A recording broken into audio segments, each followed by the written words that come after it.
nostalgia. I really love nostalgia in video games, especially when you get to take a look back at the past and see what you've done in the past, which is why I love this thing.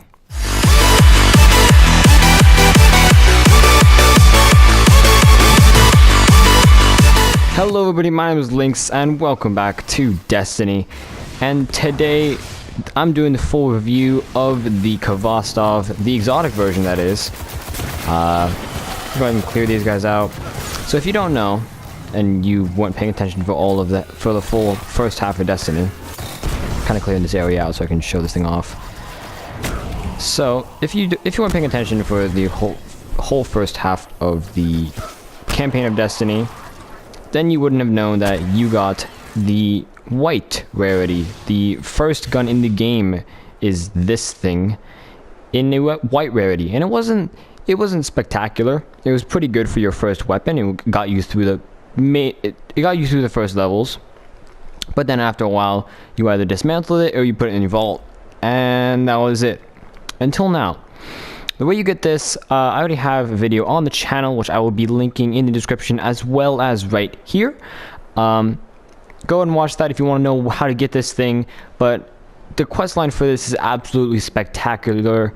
At the end of it you have a, well, I'm not actually going to spoil it too much for you guys because it's a really fantastic quest line, but the story in it is really cool. All going back through the Cosmodrome and finding everything that you've seen before, going through just having a little bit of a fun time with yourself, going through memories. It's really fun. So when you get the weapon at first, it's basically like this. It's kind of a mid rate of fire auto rifle.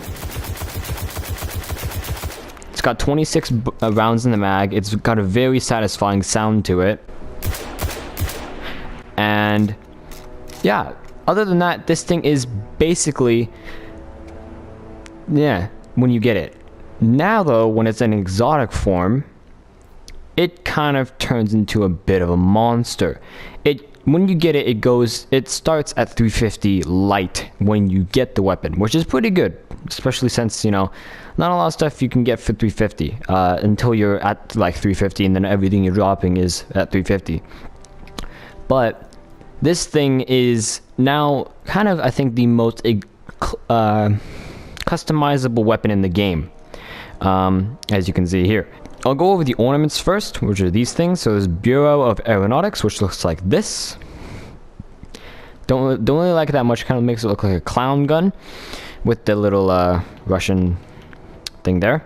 And the Last War Mine, which is the one I want to get because it looks really cool. The black and gold and the brown and the silver. But other than that, so the sights it comes with this one, which is basically the one you've had since the beginning, the cracked screen, and the modern scope, modernized, which basically I think, yeah, fixes the crack. However, it does actually sacrifice a couple things like range and stability, which for some reason I don't really get that. Automatic, of course, it comes in automatic form, as well as two other ones. So there's automatic, which is what I showed off of it already.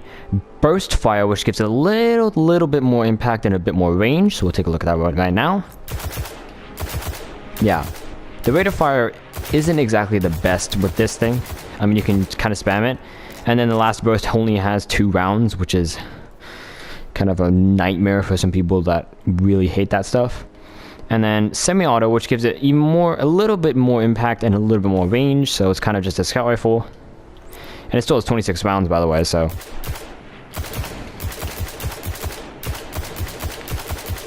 Yeah. And the max fire rate of this as of right now is what it is going to be at the auto rifle form. So if you have it in auto rifle or automatic, it'll be the same rate of fire as all of these. So if you pull the trigger as fast as you can, it'll be the same rate of fire as the automatic. I usually run with the automatic because I feel like the other two kind of get out of hand once you go through the rest of the perks. This comes with Hammer Forge, which gives it a little bit more range and less stability. Rifled Barrel, which gives it more range but less reload.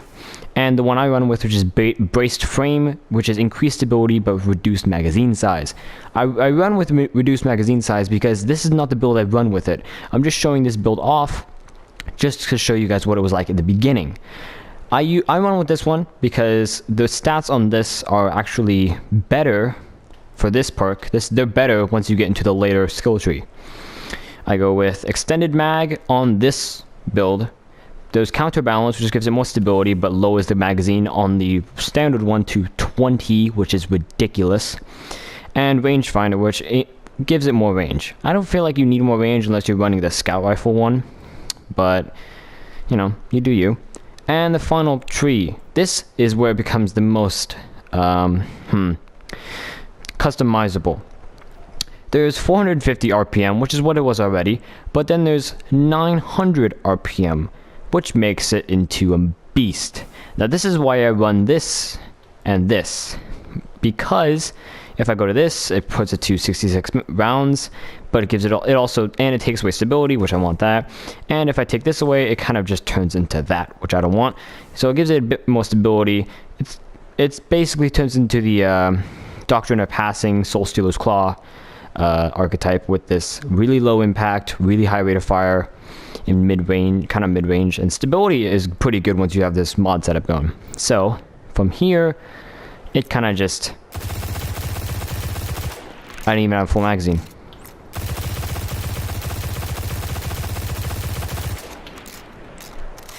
Yeah. And the better part of this is it stays at this magazine when you move to the other settings on it, which means this turns into the fastest firing pulse rifle in the game, I think. I don't know, there might be faster ones because this isn't full auto, this is again pulse, so it's kind of, yeah, like that. And then for scout rifle, there's no point in running this. I mean, just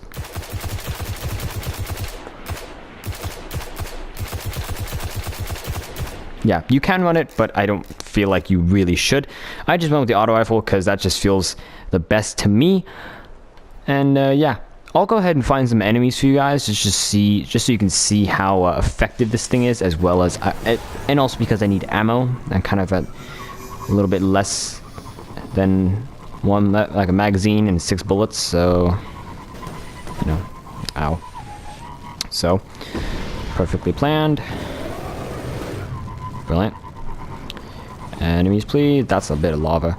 So this thing does hold its own against enemies.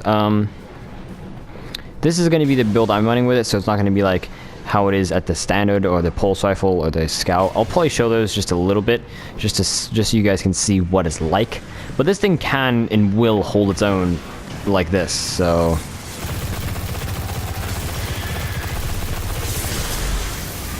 okay, give me bullets, please.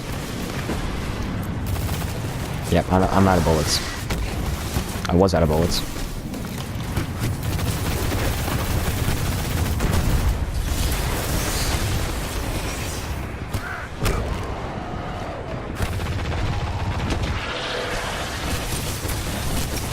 Yeah, so this thing is killing them pretty fast. I kind of expected it to be a little less effective when I first got it.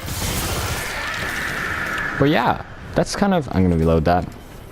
I was really surprised when I first got this. A lot of people are running this archetype and this setup in PvP as well because its stability is so high. The rate of fire is so high because it's one of those Soul Stealer Claw, Doctrine of Passing archetypes. And it's just really fun to use. I'll go ahead and I'll try out the pulse rifle one. Let's see, go to pulse rifle or burst fire, whatever they want to call it. And I'll put something on to not make it so, We'll run with the 900 RPM, just because that's what people are running today anyway.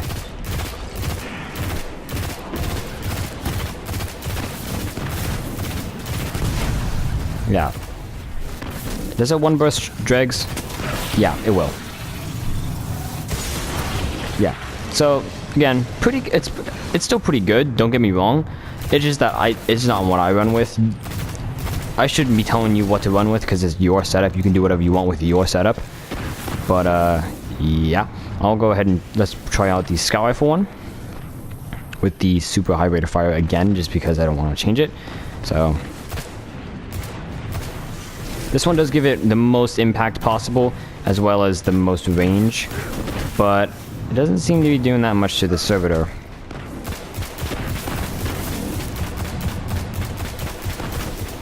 It might just be he's shooting at me and my aim is garbage, but yeah, at this point you might as well just run with a regular scout rifle.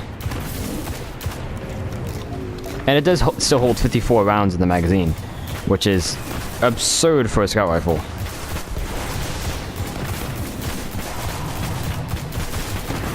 There we go. Finally got him. So, again, I kind of just run with the auto rifle one just because it feels right and it works the best for me. You can customize it however you want. There's something like, I don't know, more than 50 combinations you can run on this thing. But that's just how I run it. So, that's going to be it for this video. I feel like I left something out. Probably did. That can't quite take that out. Okay, so that's gonna be it for this video, guys. If you liked the video, please leave a like and a comment down below. It really helps me out and I really appreciate it. I'll go ahead and put the video on how to get this gun in the description. No, in the description, and I'll put another annotation right here as well, just so you guys can find the video on how to get it. And you know, you get the gist. How do you get the gun?